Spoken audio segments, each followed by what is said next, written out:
자, 오늘 말씀을 보니까, 오늘 목자들 이야기가 나와요. 성탄절이 되어지게 되면 예수님이 이 땅에 오심에 있어서, 그 예수님이 이 땅에 오심을 많은 사람들이 돕는 자들에 대한 이야기들이 등장을 합니다.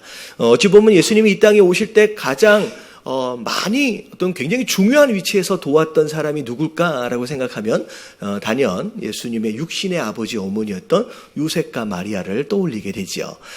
그와 더불어서 특별히 예수님이 이 땅에 오신 그 사건을 먼저 경험하고 그리고 그 소식을 먼저 전했던 사람이 누구였을까라고 하는 걸 살펴보면 오늘 말씀에 등장하고 있는 양을 치던 목자들 이야기를 생각해 볼 수 있습니다.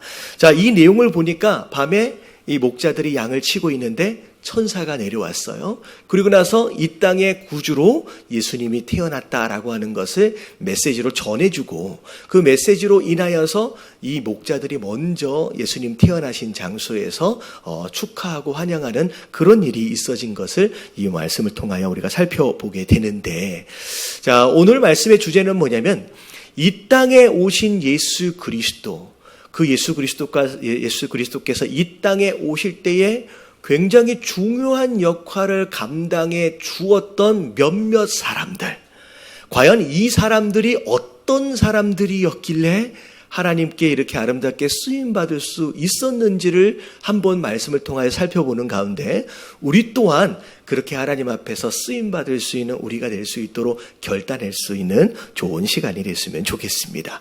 자, 그래서 첫 번째 하나님께 쓰임받은 이 목자들, 어떤 사람이었는지 세 가지로 좀 살펴보면, 1번서부터 함께 같이 한번 읽어볼게요. 다 같이 시작. 잠들지 않고 깨어있는 사람.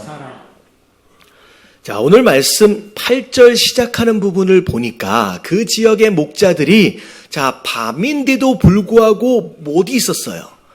밖에서 자기 양떼를 지키고 있었다는. 그러니까 밤이라고 하는 것은 뭐 하는 시간이냐? 잠을 자는 시간이죠. 이 당시 이 상황에서의 이 밤에도 많은 사람들이 다 자고 있었다라고 하는 거. 하지만 이 시간 남들이 다 자고 있는 이 시간에 깨어있는 자들이 누구였냐면 이 목자들이었고, 그들이 깨어있는 것으로 인하여 천사를 만날 수 있는 기회를 얻었다라는 거죠. 만약에 이들 또한 다른 사람들처럼 밤에 다 자고 있었다라고 한다면 이 천사를 만날 수 있는 기회 또한 얻을 수 없었겠죠. 사실 이 내용이 영적으로 보면 지금 오늘날 영적으로 다 밤이에요. 많은 사람들이 다 자고 있는 상태예요. 근데 잠들어 있는 이 밤과 같은 이 세상 가운데서 깨어있는 누군가를 하나님이 찾고 계신다는 거예요. 깨어있는 그 누군가에게 메시지를 전해주길 원하시고 그 깨어있는 누군가에게 함께 일하길 원하신다라고 하는 거예요. 여러분, 하나님 앞에서 쓰임받길 원하신다라고 한다면 여러분 영적으로 깨어있는 저와 여러분들 되시길 주님의 이름으로 축원합니다. 근데 종종 설교를 듣다 보면 영적으로 깨어있으라는 얘기는 많이 들었습니다. 근데 도대체 영적으로 깨어있는다는 게 도대체 뭐냐, 뭐 어떻게 하라는 얘기냐, 굉장히 막연할 수 있거든요. 자, 성경을 통하여서, 말씀을 통하여 영적으로 깨어있으라는 얘기가 구체적으로 뭐하란 얘기인지를 함께 살펴보도록 하겠습니다. 자, 마태복음 26장 41절 말씀 같이 한번 읽어볼게요. 시작. 시험에 들지 않게 깨어 기도하라. 마음에는 원이로되 육신이 약하도다 하시고. 자, 성경에 보면 깨어있으라는 명령이 몇 군데나 나오냐면 거의 50여 군데가 나옵니다. 굉장히 자주 하나님 말씀하신 내용이에요. 명령입니다. 근데 성경 구절들을 잘 들여다보면 이 깨어있으라고 하는 단어와 함께 항상 이게 커플처럼 이게 짝을 맺어서 함께 따라오는 명령이 하나가 있어요. 그게 뭐예요? 이거 보니까 깨어 기도하라 라고 나와요. 여러분, 영적으로 깨어있으란 말은 곧 뭐하란 얘기예요? 여러분, 기도하란 얘기예요. 한 구절만 더 보면 골로새서 4장 2절 말씀을 보면 같이 한번 읽어볼게요. 시작. 기도를 계속하고 기도에 감사함으로 깨어있으라. 기도를 계속하고 기도에 감사함으로 깨어있으라. 곧 깨어있는다라고 하는 것은 곧 뭐 하는 것이냐? 기도하는 것이다 라는 거예요.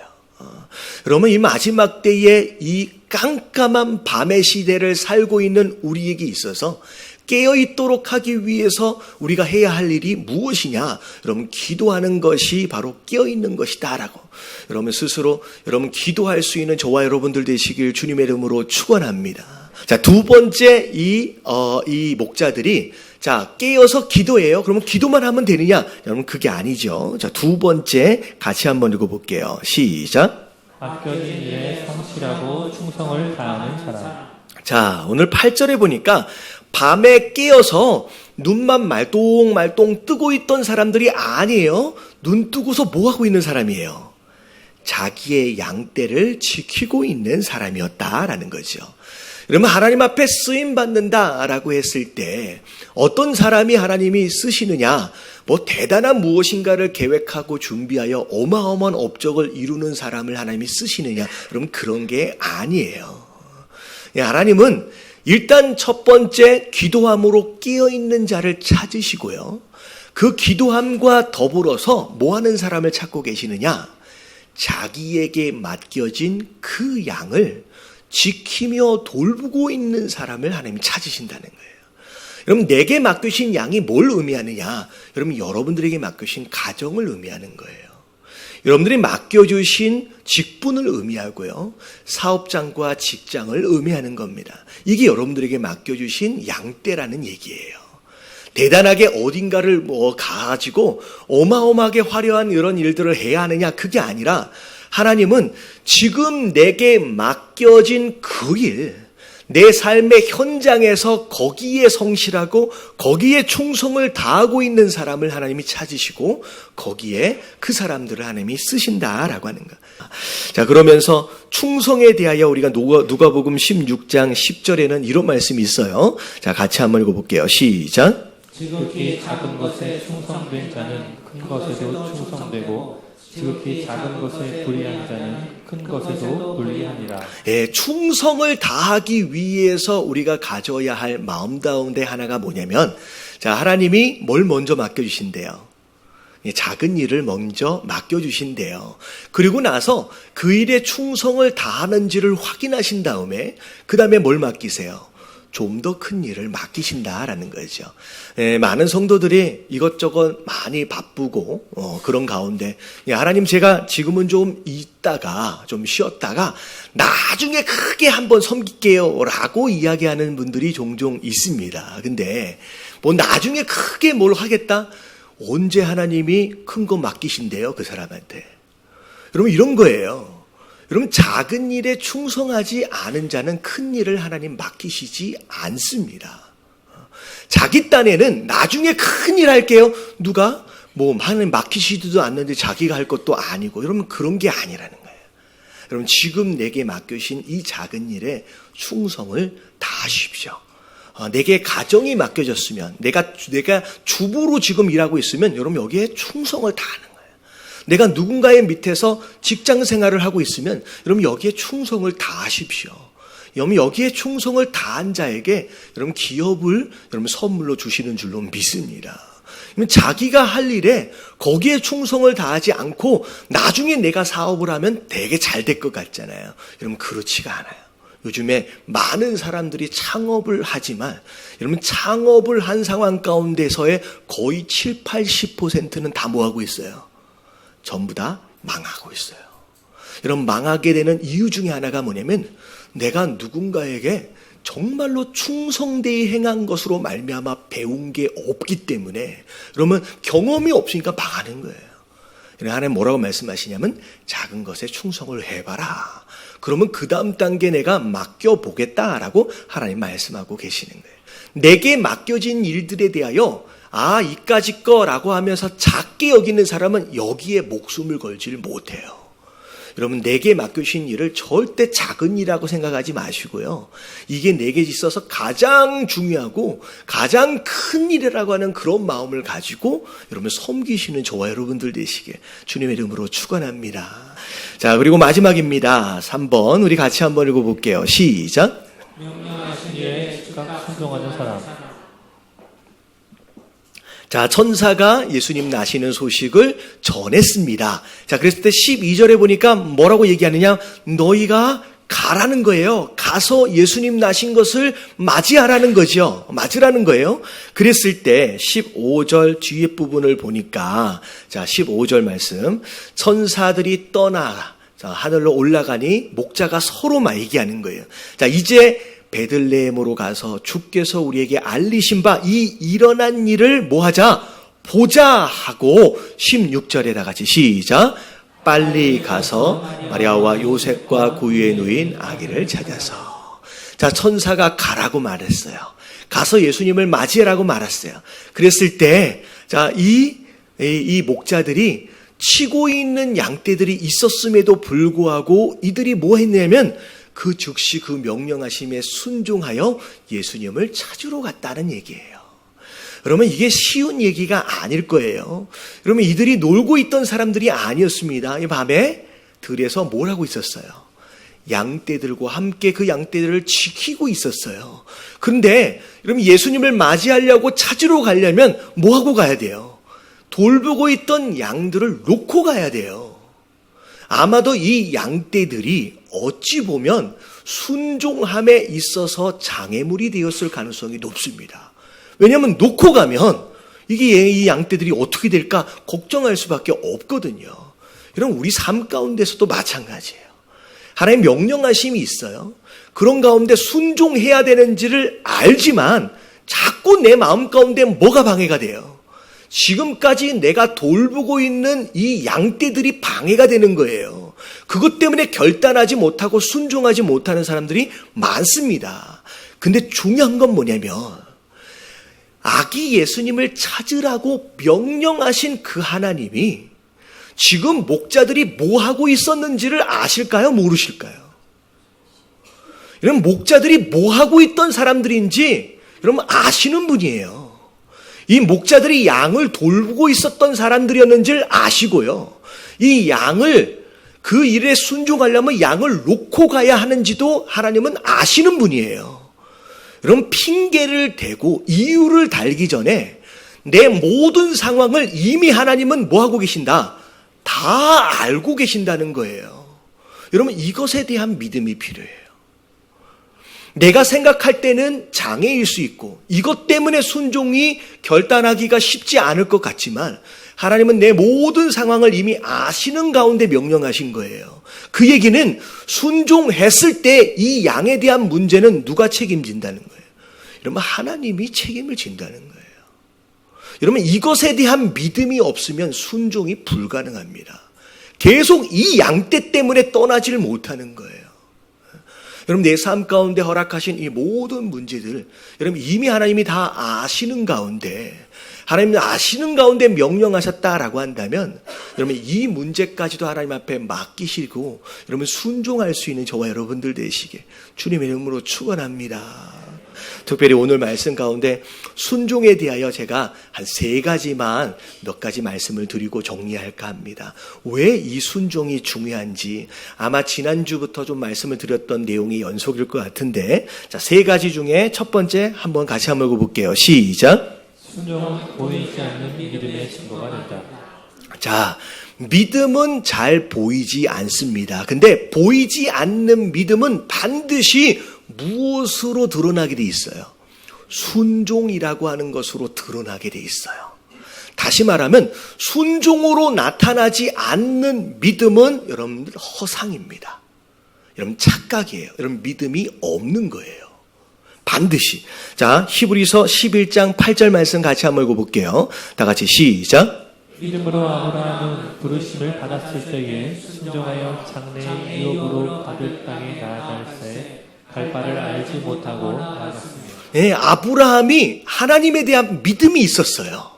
그랬을 때 하나님이 본토 친척 아비집을 떠나라라고 말씀하시는 순간 속에 아니는 이 믿음으로 말미암아 뭐 하기 시작했어요? 예, 진짜 순종하며 그 땅을 떠나기 시작하는. 그러니까 믿음이 있었기 때문에 떠나는 거예요. 다시 말하면 거꾸로 얘기하면 순종하지 만약에 못했다라고 한다면 하나님을 믿은 거예요, 못 믿은 거예요? 그럼 믿지 못했기 때문에 순종을 못하는 거예요. 여러분 삶 가운데 하나님의 명령하심에 대하여 나는 제대로 순종한 적이 없는데, 여러분 혹시 그렇게 생각되어진다라고 한다면 여러분 내 안에 뭐가 없는 거다. 이런 믿음이 없는 게 맞습니다. 여러분 이건 허상이에요. 가짜예요. 여러분들 안에 있는 보이지 않는 믿음을 여러분 보이는 순종을 통하여 증명하실 수 있는 저와 여러분들 되시길 주님의 이름으로 축원합니다. 자, 이게 어찌 보면 이제 지난주에 함께 나눴던 말씀이고 이제 두 번째가 이제 중요해요. 자, 2번 같이 한번 읽어볼게요. 시작. 순종은 우리의 영혼을 깨끗하게 한다. 어쩌면 약간 새로운 의미일 수 있어요.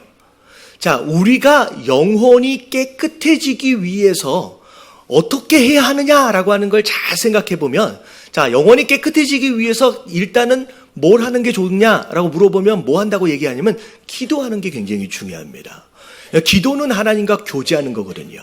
그러니까 기도를 막 많이 하면서 우리의 영혼이 깨끗해질 수 있어요. 기도가 그런 역할을 합니다. 근데 또 어떻게 하면 우리가 깨끗해질 수 있을까 고민하면, 우리가 죄를 안 지으면 깨끗해진다라고 생각할 수 있을 것 같아요. 근데 기도하는 것으로 깨끗해지고 죄를 안 짓는 것으로 깨끗해질 수 있다라고 하는 막연한 생각 가운데 중세시대에 그들이 했던 게 뭐냐면 산으로 올라가 버렸어요. 그게 바로 이제 수도원. 그러니까 내가 어떻게 하면 깨끗해질 수 있을까라고 하는 걸 고민하다 보니까 기도해야 되겠다. 그래서 산에 올라간 거예요. 수도원 짓고서 아침부터 저녁까지 뭐 했어요? 계속 기도하고 계속 찬양하고 계속 말씀 보고 계속 예배드리고, 그게 수도원 생활이었어요. 산에 올라가서 그랬는데, 그리고 나서 이 세상과 단절된 삶을 사니까 죄를 지어야 안 지어요? 가능하면 죄를 안 지으려면 그렇게 사는 게 맞겠다라고 골방에 들어와서 그렇게 수도원 삶을 산 거예요. 근데 이게 그들의 영혼을 깨끗하는데 도움이 됐느냐? 그렇지 않았다는 거예요. 여러분, 그렇게 영혼이 깨끗해지는 게 아니에요. 맨날 교회에 와가지고 계속 기도만 한다고 여러분들이 영혼이 깨끗해지는 게 아니에요. 골방에 앉아가지고 죄 하나도 안 짓고 아무도 안 만나고 가만히 있는다고 여러분 영혼이 깨끗해지는 게 아니에요. 뭐 하래요? 여기 보니까 순종이래요.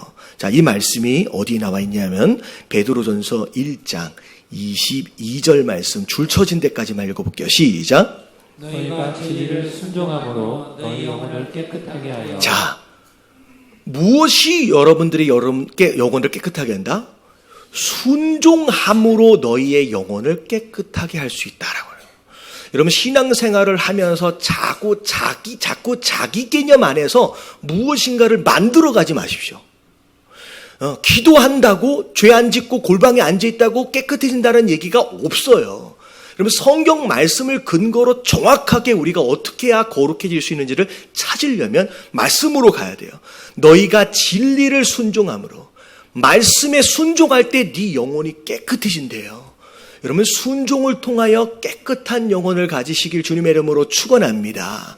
근데 중요한 게 뭐냐면 도대체 어떤 말씀에 순종을 해야 하느냐, 구체적으로 하나님 순종하길 원하시는 그 말씀이 있는데 뭐라고 나와 있냐면, 자, 거짓 없이 시작. 거짓이 없이 형제를 사랑하게 이르렀으니 마음으로 뜨겁게 서로 사랑하라. 예, 그 많은 말씀들 가운데서 자, 무엇에 순종하래요? 이러면 형제를 사랑하는 하랑하라는 그 말씀에 순종을 해요. 여러분, 그럴 때 우리의 영혼이 뭐해진대요? 여러분, 이럴 때 깨끗해진대요. 여러분, 이게 하나님 말씀이에요. 여러분, 죄 짓지 않고 골방에 가만히 있어서 기도한다고 깨끗해지는 게 아니라 너희가 세상을 나가서 너에게 허락하신 형제와 자매들에게 뭘 실천하라? 뜨겁게 사랑을 실천하라. 그 사랑을 실천하는 것으로 말미암아 너의 영혼이 깨끗해진다라고 말씀하시는 거예요. 여러분, 이 말씀에 순종하시는 저와 여러분들 되시길 주님의 이름으로 축원합니다. 여러분, 남들을 사랑하고 섬기는 일을 배제하고서 신앙생활을 잘한다, 이건 다 가짜예요. 여러분, 하나님 말씀이에요. 다른 사람들을 정말로 열정적으로 사랑하고 섬기는 일에 참여하지 않고 내가 굉장히 깨끗한 것처럼 착각하면 안 돼요. 여러분, 반드시 이야기하고 있어요. 네 영혼이 깨끗해지길 원하느냐? 형제 사랑하는 것에 순종하라요. 자, 마지막 세 번째입니다. 같이 한번 읽어볼게요. 시작. 기쁨으로 한 순종은 복을 누리게 한다. 자, 순종이란 단어를 이야기할 때 항상 자주 옆에 붙어오는 단어들 가운데 하나가 뭐냐면 복종이라고 하는 단어. 여러분, 순종과 복종의 차이가 뭐가 있을까? 좀 이제 굳이 설명을 해보면, 무엇인가 명령을 받았을 때 기쁜 마음으로, 즐거운 마음으로 막 하면 뭐라고 해야 해요? 이걸 순종이라고 얘기하겠죠. 근데 명령을 받았는데, 진짜 하기 싫어. 너무 하기 싫어. 그리고 내가 못하는 거야. 여러분, 그럴 경우에는 어쨌든 해야 되잖아요. 그랬을 때 하는 걸 뭐라고 불러요? 이런 복종이라고 불러요. 근데 순종이 되었든 복종이 되었든 어쨌든 하는 거예요. 근데 그 결과가 달라요. 기쁨으로 순종했을 때의 결과와 어쩔 수 없이, 제가 전문 용어로 뭐라 그러냐면 궁시렁이라 그래요. 궁시렁. 궁시렁, 어차피 할 거면서 뒤에서 궁시렁 하면서 하는 사람들이 주변에 있어요, 없어요? 있거든요. 어차피 할 건데 그냥 궁시렁 거리면서 하는 그 복종의 결과는 너무 달라요. 뭐가 다르냐? 자, 이사야서 1장 19절. 이런 말씀 찾으려고 지금 쉽지 않은데 같이 한번 읽어볼게요. 시작. 너희가 즐겨 순종하면 땅이 아름다운 소산을 나올 것이요. 즐거운 마음으로 순종한 사람들은 어디에서도 복을 누린다. 여러분, 이 땅에서도 복을 누려요. 땅의 아름다운 소산을 먹을 것이요 라고 얘기해요. 여러분, 이 땅에서도 복을 누리길 원하신다라고 한다면 여러분, 궁시렁을 빼시고 여러분, 기쁜 마음으로 즐겁게 순종하실 수 있는 저와 여러분들 되시길 주님의 이름으로 축원합니다. 하나님은요, 누구든 사용하실 수 있는 분이에요. 근데 하나님은 아무나 사용하시진 않습니다. 요셉과 마리아, 들에서 양을 치던 목자들, 누구든 사용하실 수 있었어요. 하지만 이들은 아무나는 아니었어요. 어떤 사람이 하나님 앞에 쓰임받느냐라고 하는 거에 대한 몇 가지 중요한 기준들을 말씀을 드린 거예요. 여러분, 기도하십시오. 여러분, 깨어있지 않는 자는 하나님이 쓰실 수가 없어요. 왜냐하면 하나님의 음성을 들을 수 있는 기회 자체를 얻지를 못하기 때문에. 그리고 뭐 해야 돼요? 지금 내게 맡겨주신 그 현장에서 충성을 다하며 성실하게 사십시오. 하나님이 지금 갑자기 여러분들 불러서 아프리카를 보내시려는 분이 아니에요. 어딘가는 뭘 보내가지고 대단한 일을 막 하라고 막 강요하시는 분이 아니에요. 하나님은 어떤 사람을 사용하시냐? 내게 맡겨신 그 일이 제일 중요하고 제일 큰 일이라고 생각하고 목숨을 걸고 충성을 다하는 그 사람에게 하나님께서 큰 일을 맡겨가시는 줄로 믿습니다. 그리고 믿음이 있는 자는 뭐 할 수 있어요? 순종해요. 여러분, 이것 때문에 순종 못하고 저것 때문에 순종 못하고 여러 가지 이유와 핑계들, 여러분, 하나님은요 그것까지도 다 알고 계세요. 하나님, 저는 능력이 없어서요, 저는 건강이 없어서요. 아니요, 내게 건강이 없는 줄 누가 더 잘 알아요? 하나님이 더 잘 아세요. 내게 능력이 없는 줄도 하나님 더 잘 아세요. 부르신다는 것은 능력을 뭐 하시기 위해서요? 주시기 위해서 부르신 거예요. 가정이 되었든 그 무엇이 되었든 하나님 앞에 맡겨보십시오.